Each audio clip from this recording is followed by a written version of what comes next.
what's the title of this article? Master on the Mound. As a good reader, you automatically think strategically and actively to understand what you read. As a tutor, your challenge is to learn specific reading comprehension strategies to teach explicitly, one at a time, to your learner. By learning comprehension strategies, your learner will become aware of how to think in order to make meaning while reading. Good readers constantly and automatically monitor their comprehension while they read.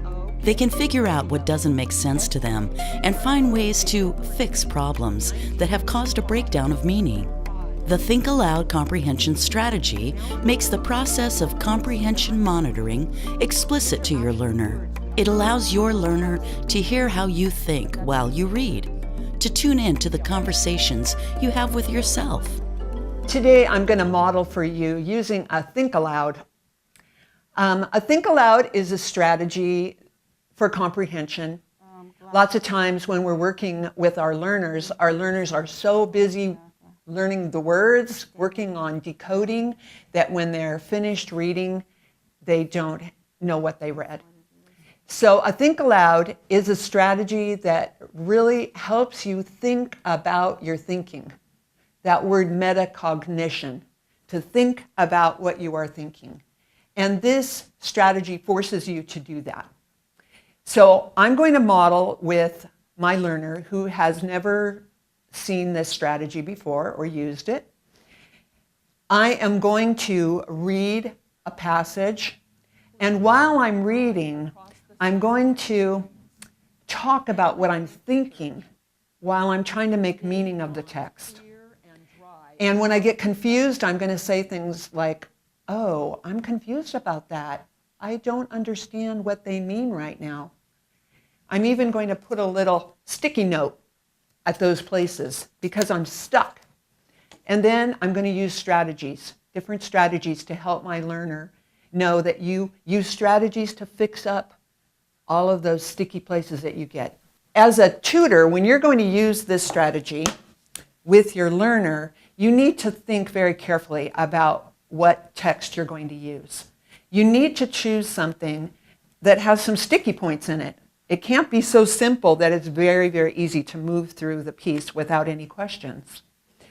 I spent some time thinking about that, and I chose a text from a book about the Dust Bowl because there were some difficult words, and the whole concept itself is maybe something that's new to my learner.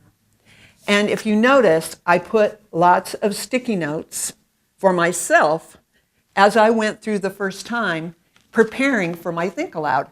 And you're going to need to do that too. What is it that you want to make sure that your learner is seeing you do? If you want to make sure that they see you going back and summarizing, then put a little sticky note.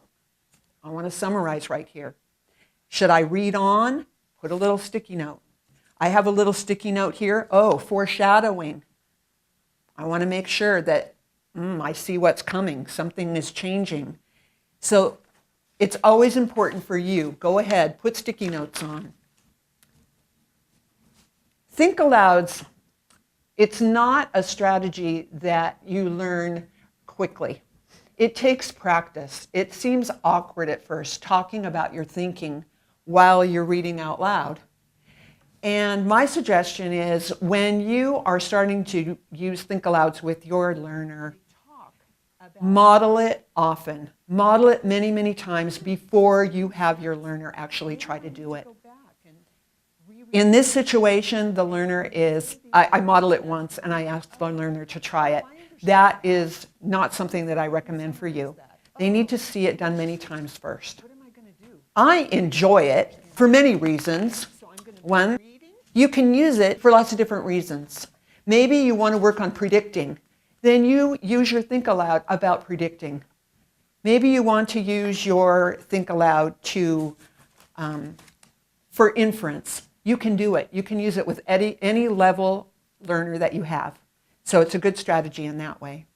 I actually made up a little worksheet too, so this is a good thing for you to do. Give them some questions. For instance, does this word or sentence make sense? Am I confused right now? Maybe if they don't understand as they're trying to do think alouds the first time, maybe when you model, when you're confused, put your finger right here on your forehead. Oh, I'm confused right now. And they know that I'm not reading the words right now. Oh, I'm thinking. Then also, I listed strategies for my learner. Okay, list all the different strategies that they should do. Maybe they need to preview. Maybe they need to read a portion of the text again. You're going to see this in the video. I try to cover a lot of those strategies in the video. Give it a try. It's awkward at first, but I think you'll really enjoy it. And it's going to help your learner become metacognitive. They are going to be thinking about what they're thinking while they're reading. Have fun. With consistent practice, your learner can understand and internalize the Think Aloud strategy and begin to think the way good readers do while they read. The goal is for your learner to become an expert in monitoring her own comprehension. The goal of practicing reading comprehension is for your learner to master and internalize more and more comprehension strategies to choose from and use in a variety of reading situations.